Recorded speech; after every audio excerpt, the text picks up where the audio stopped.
Bonsoir. À la une de l'actualité, après la fête de Ramadan hier, l'heure est au bilan. Le bilan médical fait état de 11 cas d'accident, dont un mortel. Et du côté de la police, l'on parle de 4 cas d'accident, dont un mortel. Les détails, c'est dans un très bref instant.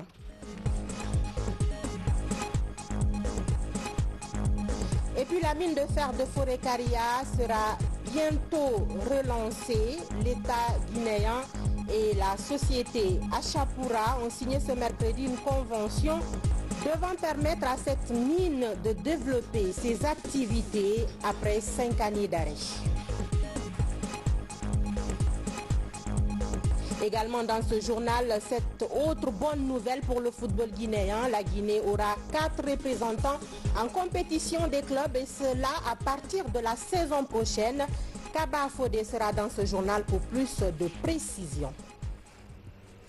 Mesdames et messieurs, bonsoir. Merci de nous retrouver dans ce journal qu'on entame par ce décret du président de la République, décret dès 2019 168 PRG-SGG portant nomination des cadres au secrétariat général du gouvernement. Le président de la République, vu la Constitution, décrète. Article 1er, les cadres dont les noms et prénoms suivent sont nommés dans les fonctions ci-après. Secrétaire générale adjointe, Madame Kaba Diakagbe, précédemment, secrétaire générale adjointe confirmée. Chef de cabinet, Monsieur Kamara Cessé Bapou, matricule 187255P, administrateur civil, précédemment conseiller technique. Conseiller principal, M. Kamara Abdourahman Sike, juriste, précédemment chargé des cours de droit auprès des universités de Conakry. Conseiller juridique, M. Diané Moustapha, juriste, précédemment chef d'entreprise au service public fédéral justice du Royaume de Belgique.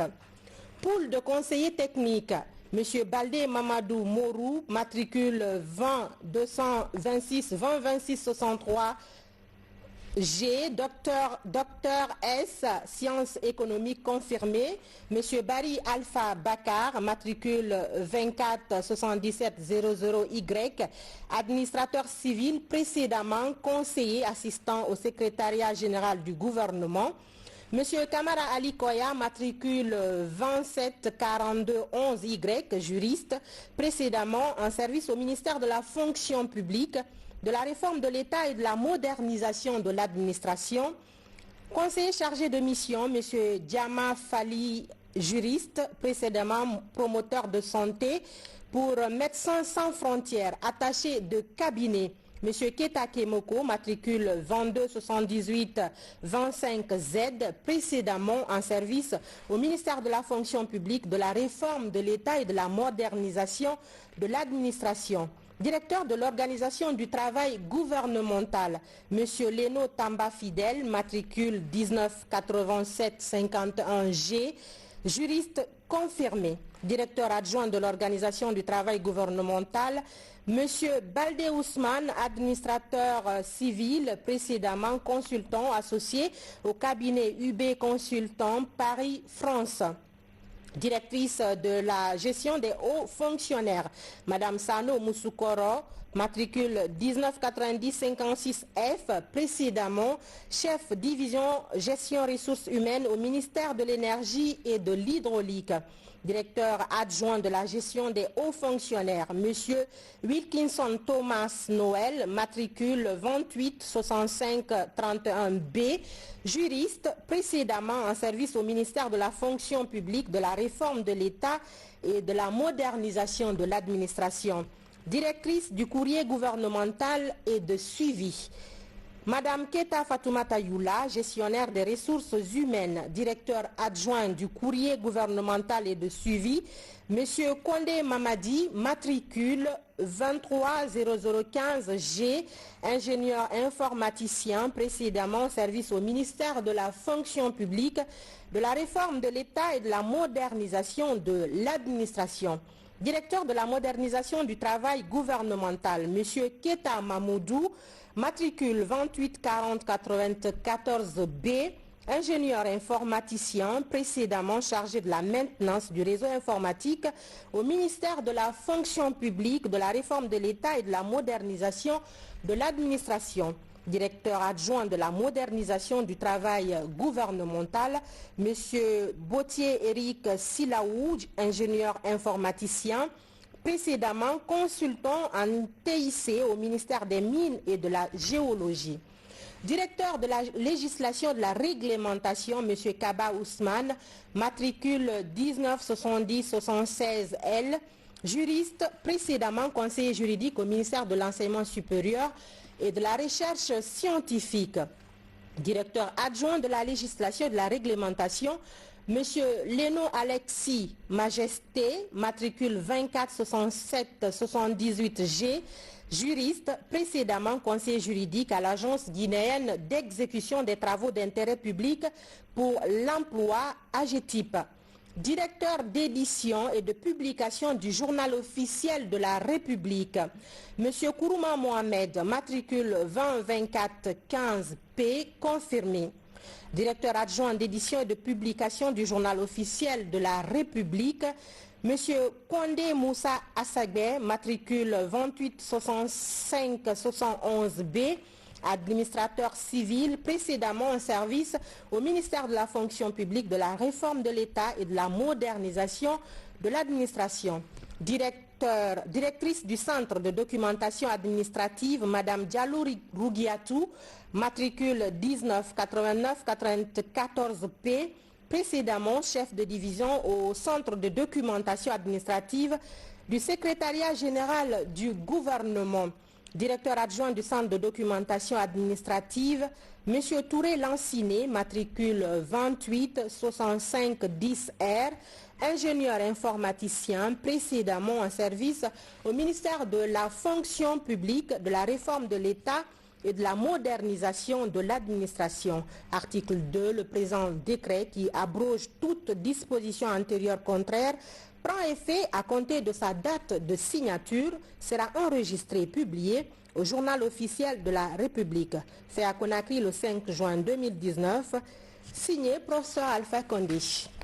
Après la fête de Ramadan, l'heure est au bilan au niveau de la sécurité routière. De sources médicales, 11 cas d'accident, dont un cas mortel, sont enregistrés au service d'urgence de Donka, alors que la police, elle, parle de 4 accidents, dont un mortel dans la préfecture de Kindia. À cela s'ajoute la découverte d'un corps sans vie à Dapompa, dans la commune de Matoto. Alpha Isiagaba. Le dispositif sanitaire mis en place par le service d'urgence de l'hôpital Donka a bien fonctionné. Depuis le jour de la fête, les médecins sont pratiquement restés en alerte.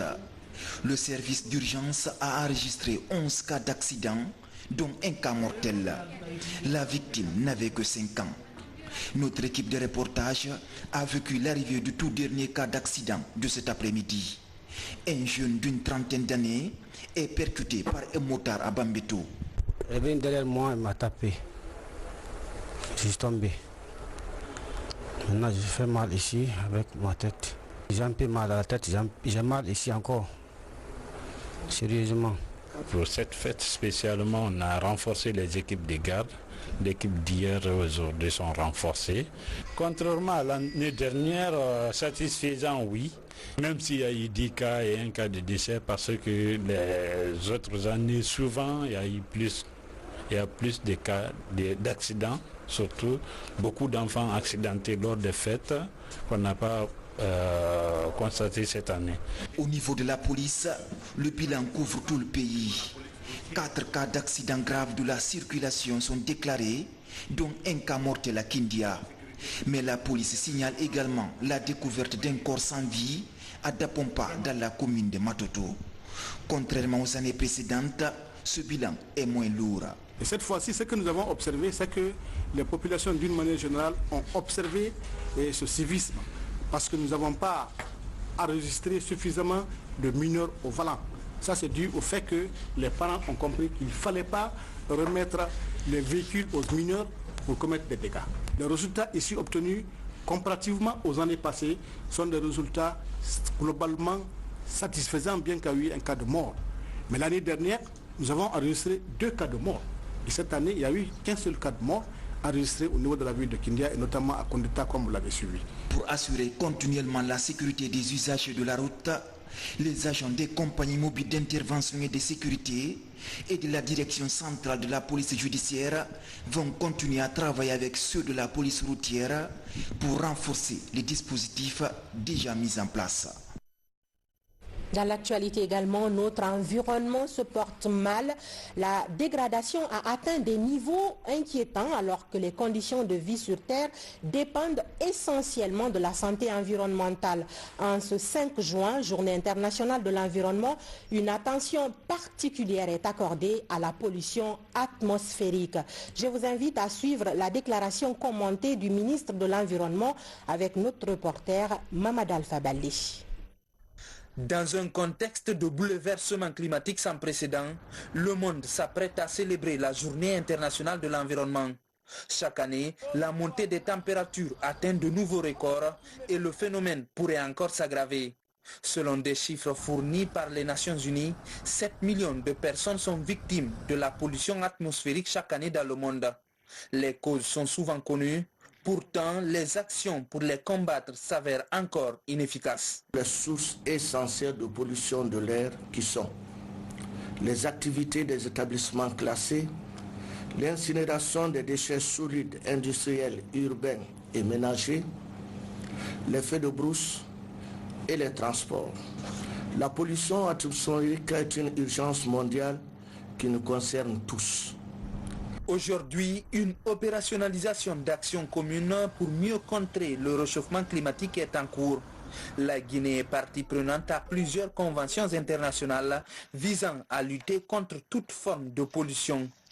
Mais pour relever ce défi planétaire, la participation de tous est indispensable. L'objectif visé par cette journée est d'attirer l'attention de la communauté internationale sur l'importance de l'environnement, de susciter l'intérêt de la classe politique et le désir d'agir. Elle est mise en profit pour informer et sensibiliser les acteurs du développement afin qu'ils comprennent que leur participation active et effective à la gestion durable de l'environnement est essentielle et qu'ils doivent se fait changer favorablement leur comportement et attitude à l'égard des questions environnementales. Avec l'engagement conjugué de tous les acteurs, la pollution atmosphérique pourrait reculer et le cadre de vie s'améliorer. Mais pour y arriver, le monde doit changer de cap économique et industriel en privilégiant des modèles écologiques plus durables. Je vous le disais dans les titres, vers la relance de la mine de fer de Forécaria, l'État et la société Achapura ont signé ce mercredi une convention, un engagement entre le gouvernement et son partenaire afin de développer cette mine de fer en relançant ses activités après 5 années d'arrêt. Valérie Talimane, Mohamed Lamine Kaba. En arrêt depuis le 28 octobre 2014, les activités vont bientôt reprendre dans la mine de fer de Yomboyeli à Forécaria. Après la procédure judiciaire menée par un cabinet d'affaires, ce jugement de fer revient dans le portefeuille de l'État. Cet après-midi, l'État guinéen, à travers le département des mines et de la géologie, a signé plusieurs accords avec la société indienne Achapura Resources. L'acquisition et le développement du projet de l'ex-Forécaria Mining sont assurés. D'abord, c'est d'éviter de faire une liquidation classique, c'est-à-dire vendre les biens individuellement. Et j'ai eu le soutien du département, du ministre, du secrétaire général et des autres pour trouver un repreneur potentiel. C'est pour cette raison que ça a pris un certain temps et il fallait intervenir aussi auprès de la population pour leur expliquer la procédure que le cabinet avait à prendre. Nous avons exigé à ce que ces actifs-là soient rendus à l'État en contrepartie de l'appui que l'État apportait en mettant à disposition l'actif minier. Et c'est ce qui a été accepté par le syndic de liquidation après les procédures internes bien sûr de consultation d'usage et nous avons accompagné le processus jusqu'à ce que nous arrivions à un accord déjà entre le syndic de liquidation et le repreneur. Cela a fait l'objet d'un accord entre le repreneur et l'État guinéen à travers l'accord pour la mise à disposition de l'actif minier et l'accord de rétrocession de la propriété du port à l'État. Ce projet est important en ce sens qu'il va non seulement permettre de créer de l'activité avec les emplois qui vont avec, malgré la taille modeste de la mine, l'activité portuaire pourra apporter quand même des bénéfices au niveau local. Au-delà de ces bénéfices-là, il y a aussi le fait que nous pourrons commencer à produire du fer dans le cadre de la politique de diversification de la production minière portée par le président Alpha Condé. La relance de ce projet va permettre la réhabilitation et l'extension du port de Konta en vue de faciliter l'exportation du minerai de fer dans un délai prévisionnel de 4 mois. La nouvelle compagnie va également réaliser plusieurs infrastructures routières, mais aussi portuaires. That opens a new door. Et ce projet ouvre un nouveau corridor, à part le corridor de Bokeh et le corridor central ici de Russal, de Kindia. Forécaria aussi, c'est un nouveau corridor qui s'ouvre non seulement au fer, mais aussi à la bauxite, parce qu'il y a la bauxite dans cette zone. Donc le port sera multi-usage. Après la réhabilitation de ce port qui avant n'exportait que du fer, il sera capable d'exporter plusieurs types de minéraux, non seulement la bauxite, le fer et autres minéraux. Ils augmenteront au fait de 3 millions à 10 millions. Donc ça sera une augmentation assez significante qui va créer beaucoup d'emplois dans le corridor. A new business corridor for the mining sector. De par son caractère multi-usage, la reprise des travaux de l'ex-Forécaria Mining va favoriser environ 3 000 emplois directs et 15 000 emplois indirects. Dans ce projet, 250 millions de dollars US d'investissement sont provisoirement annoncés dans toutes les opérations.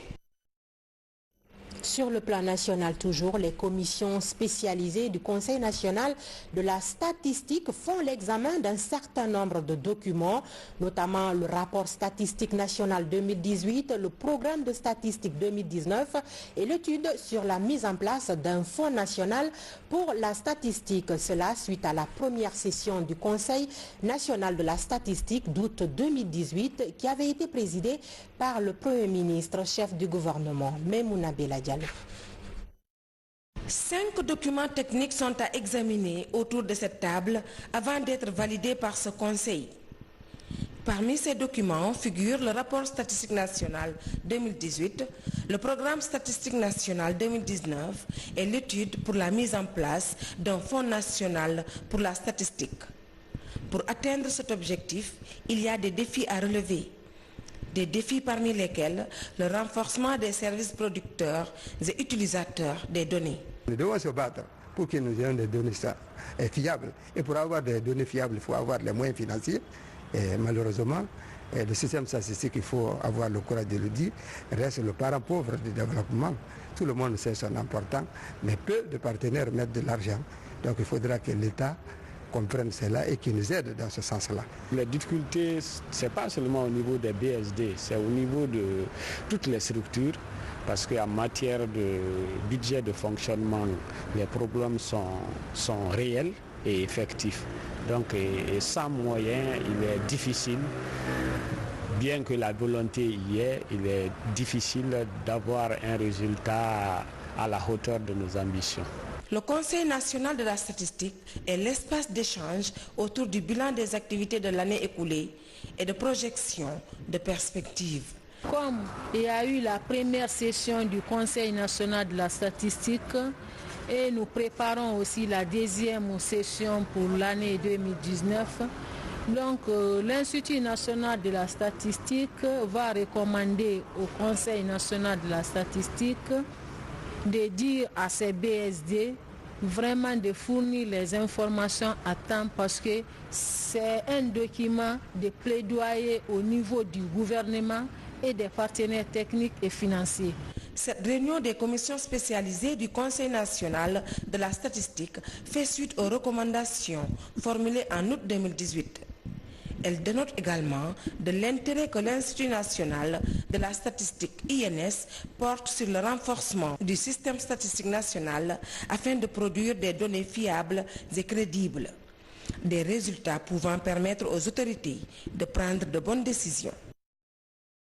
Et puis ce soir, l'émission à bâton rompu porte sur les investissements et les partenariats publics-privés, un débat croisé sur les acquis et les défis en matière d'investissement en Guinée. Je vous propose cet extrait. Le résultat d'une politique économique actuellement en Guinée va reposer essentiellement sur deux éléments. Il faudrait que est-ce qu'aujourd'hui les investissements permettent de pouvoir renverser la tendance de la pauvreté? C'est une question que tout le monde doit être capable, n'est-ce pas, de résoudre. Ensuite, est-ce que les investissements actuels, par rapport à ce volume-là, on est capable aujourd'hui de renverser la tendance du chômage? Je veux vous avouer qu'aucun chef d'État, quelle que soit son envie de changer la situation, il ne peut pas par décret décider que toute la population ait du boulot. Dans le monde des investissements, lorsque vous recevez un investisseur, vous devrez aussi préserver les acquis de cet investisseur, rassurer les investisseurs. C'est dans ce cadre-là que le Code des investissements guinéen aujourd'hui attire. C'est pour ça que je disais tantôt, la Guinée attire, rassure et retient. Vous suivrez l'intégralité de cette émission à 21h à la Radio Nationale et à 22h sur votre télévision nationale. Par ailleurs, la question de la protection sociale intéresse les médias publics et privés du pays. Un réseau de journalistes entend porter le flambeau des couches vulnérables. La plateforme vient d'être lancée en présence des institutions dont la vocation est de donner une visibilité à l'assistance sociale. Abdul Karim Kamara. En Guinée, les informations politiques, culturelles et sportives dominent les contenus fournis par les médias. Les sujets de société et portant sur la protection sociale sont encore marginaux selon quelques spécialistes. Pour pallier cette insuffisance, un réseau de journalistes est né. Son combat est d'amener les rédactions à porter leur attention sur l'assistance sociale dans le pays. Nous nous sommes dit qu'il serait nécessaire, vu aujourd'hui la transversalité du domaine de la protection sociale et toutes les énergies qui sont mobilisées par les gouvernements à travers les politiques nationales de développement social qu'on connaît déjà, mais nous ne comprenons pas le processus. Nous ne savons pas comment ou quelles stratégies ou techniques de ciblage sont utilisées par ces acteurs du domaine pour atteindre ces populations. Donc nous nous sommes dit qu'il faut en devenir aussi des spécialistes donc du monde de la protection sociale pour comprendre le vocabulaire du milieu, comprendre le processus pour les populations qui sont souvent objets de ces actions-là, dont d'autres ne sont pas forcément atteintes par ces actions, mais aussi pour les acteurs eux-mêmes, pour les aider peut-être à relayer, à rendre visibles les actions-là qu'ils mènent dans le cadre de la protection sociale dans notre pays. Depuis sa création, il y a un an, la plateforme tente de cerner le mécanisme de fonctionnement des structures qui régissent la couverture sociale dans le pays. Dans un élan de solidarité, ces journalistes entendent jouer le rôle d'interface entre les couches vulnérables et les décideurs. Une main tendue déjà acceptée par certains partenaires. L'apport auquel on pourrait s'attendre de la part du ministère, c'est de contribuer à soutenir avant tout le réseau. Donc, parce que le réseau va contribuer à la vulgarisation d'un instrument phare de notre département, c'est-à-dire la protection sociale. De son côté, le département s'engage aussi à apporter tout son appui au réseau pour la mise en œuvre de sa mission. Le gouvernement essaye de mettre en place toutes les structures et les institutions ainsi que la réglementation qui s'y est pour développer le concept de protection sociale pour que nous puissions faire de manière à aider et à faire à ce que les Guinéens puissent accéder à tous les services de base, à savoir la santé, l'éducation, qui sont essentiels pour l'équilibre d'une nation. Bientôt, l'Agence nationale d'inclusion économique et sociale va être fonctionnelle. Elle va contribuer justement à favoriser la diminution de cette disparité-là entre nos populations. Et donc le gouvernement fait ce qu'il peut pour dans ce sens. Le réseau regroupe une vingtaine de journalistes de la presse nationale publique et privée, des journalistes issus de l'audiovisuel, de la presse en ligne et écrite. Comme instrument de travail, le site www.guineactusocial.com est créé pour la circonstance. Un outil qui se veut une fenêtre ouverte sur toutes les informations portant sur la protection sociale. Institut d'enseignement supérieur et technique, c'est parti pour l'excellence en Guinée. L'autorité nationale d'assurance qualité dans l'enseignement, la formation et la recherche commencent à faire parler d'elle. Les résultats des évaluations pilotes de 11 programmes sont rendus publics. 5 programmes de 3 universités privées sont accrédités par le conseil scientifique de l'ANAC. C'est le coup d'envoi d'un vaste chantier appelé à garantir une formation de qualité à l'école guinéenne. Nous y reviendrons. Direction Farana, la préfecture natale de feu Ahmed Sékou Touré, premier président de la République de Guinée, père de l'indépendance nationale. Il vient d'être immortalisé par les autorités locales et les ONG panafricaines pour son implication dans la libération des peuples africains. C'était en marge des festivités de la commémoration des activités culturelles de la semaine Ahmed Sékou Touré. Mikini Moussa Kamara, Lancé Koulibaly. 36 ans après sa disparition, feu président Ahmed Sékou Touré continue de marquer la mémoire collective à travers ses œuvres. Au nombre de celles-ci figure la lutte pour la libération des peuples africains et sa partition dans la création de l'Organisation de l'Unité africaine OUA en 1963, actuelle Union africaine. C'est en reconnaissance de tous ces efforts que sa préfecture d'origine, Farana, en collaboration avec l'Organisation internationale panafricaine, a organisé une série d'activités culturelles. Placée sous le thème « Le panafricanisme face aux défis de l'immortalité », cet événement a connu la présence de plusieurs invités du monde de la culture et des hommes politiques. Le président Ahmed Sékou Touré n'a pas donné de l'argent à Farana, à ses parents. Il a créé des conditions de bonheur des populations par l'aménagement des terres, par des constructions, par la construction d'usines comme l'usine de Gari, la cité du Niger. Et j'avoue que Farana a connu une éclipse après la mort du président Ahmed Sékou Touré.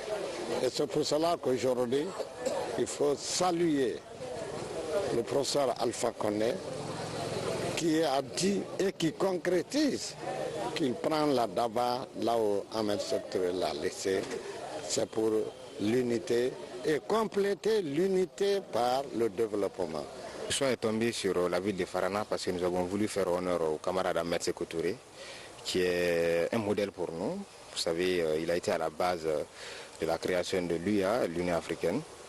Et c'est un grand monsieur qui a ressuscité le panafricanisme. Donc on ne peut pas voir le flambeau du panafricanisme disparaître sur la terre de ce grand monsieur. C'est pourquoi nous avons choisi la ville de Farana cette année pour venir faire cette célébration ici. À la Villa André, il était question pour les compagnons du père de l'indépendance guinéenne de se souvenir des actes posés par l'homme qui a consacré sa vie à défendre les acquis du continent africain. Cette journée est pour tous les Guinéens, pour tous les Africains, une journée mémorable, mais surtout pour les membres du Parti démocrate de Guinée, parce que c'est le leader du PDGRDA qui a été l'un des grands artisans de la création de cette organisation continentale en vue de créer et renforcer l'unité entre tous les Africains, en vue de promouvoir la personnalité de tous les Africains, les hisser au sommet les meilleurs du développement de la culture, de la science, bref, de tous les secteurs de la vie. Cette semaine culturelle a été une occasion d'inculquer à la nouvelle génération les valeurs du patriotisme et du nationalisme.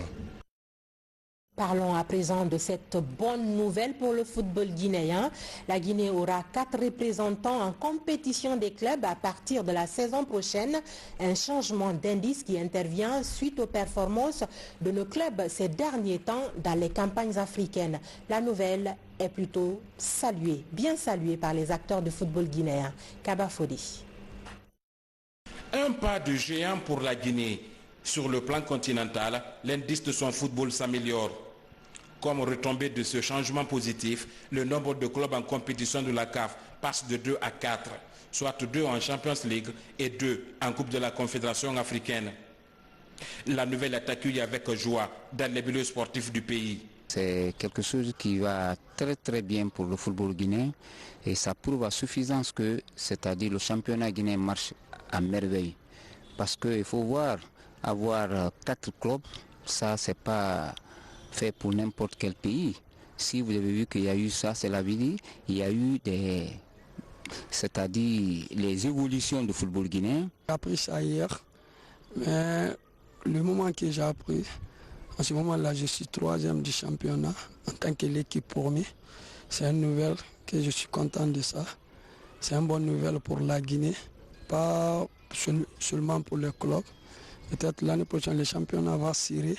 Ce changement d'indice est la somme des résultats de plusieurs années de performances réalisées par nos représentants dans les différentes compétitions africaines. Vous savez, à la fin de chaque saison, la CAF procède à une évaluation. C'est-à-dire que cette fois-ci, ils ont pris le résultat des différents pays sur les 5 dernières années.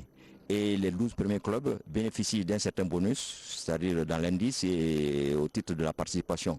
Donc à partir de cette saison, grâce aux performances du Orea Club, il faut le dire, qui 2 fois de suite s'est retrouvé en quart de finale de la Ligue des Champions, qui est la compétition la plus prisée et la plus importante au niveau de club. À peine la nouvelle tombée, à la Ligue guinéenne de football professionnel, l'on s'active déjà pour le choix des autres représentants pour la saison prochaine, en plus de Orea et du club industriel de Kamsar. Plusieurs facteurs entreront en ligne de compte. Par rapport au deuxième représentant de la Coupe de la CAF, nous nous sommes dit que puisque l'année prochaine, nous avons déjà projeté, ce n'est pas par rapport à cette chose, à la qualification de la Guinée au niveau de la CAF avec ces 4 équipes que cette décision a été prise. Donc nous nous sommes dit que le deuxième du championnat, ça c'est un point qu'on est en train de discuter maintenant, le deuxième du championnat va accompagner l'Orea pour le Champions League, l'Orea pour la Champions League de la Coupe nationale, qui joue un match d'appui, et le gagnant de ce match d'appui puisse être le deuxième qui va accompagner le CK.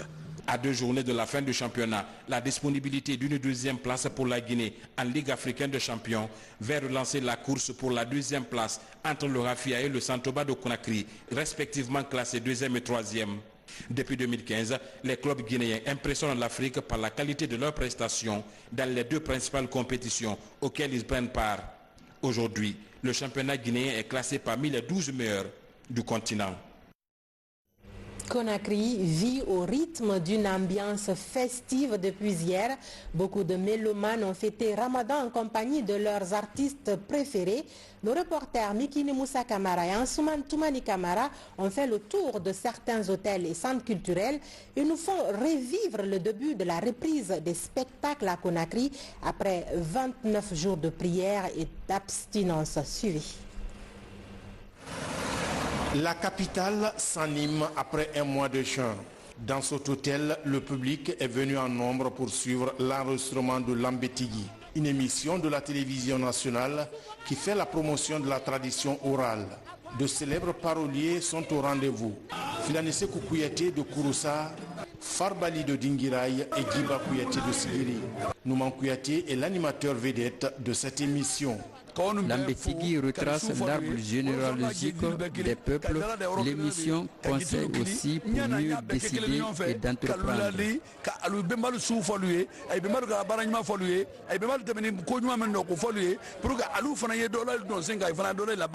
Dans cet autre établissement hôtelier de Kaloum, c'est l'artiste Petit Kanja qui offre un concert.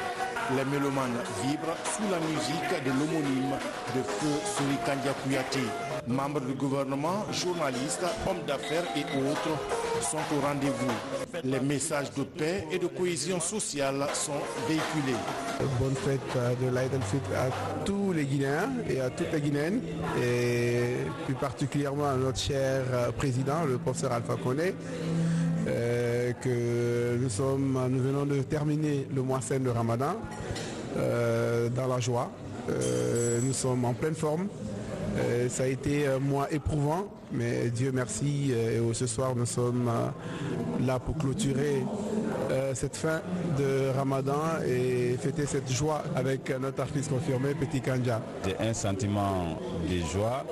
Je salue la famille, je salue tous les Guinéens, partout où ils se trouvent. Et j'ai trouvé quand même que les Guinéens, quelles qu'en soient les circonstances, quand il y a la fête, les Guinéens se donnent la main pour célébrer le social ensemble. Au Palais du Peuple, pas d'affluence. L'artiste star Aweki présente son album à la Foki. Méconnu du grand public, l'artiste bénéficie pourtant du soutien d'une célébrité de la musique populaire guinéenne, Ibro Niamé. Aujourd'hui, c'est un jour spécial pour moi, parce qu'aujourd'hui, je suis là aujourd'hui pour mon frère Aweki. C'est son dédicace aujourd'hui, donc je suis venu pour le soutenir. Donc, je suis là aujourd'hui pour lui. Aucun incident n'a été enregistré au cours de ces concerts. D'autres spectacles vivants sont prévus tout au long de la semaine dans divers endroits de la capitale. Et oui, la fête de Ramadan se poursuit. Fini ce journal, merci à vous de l'avoir suivi. Je vous souhaite du plaisir en compagnie des programmes de vos télévisions nationales. Je vous dis à demain à la même heure et sur la même chaîne. Bonsoir chez vous.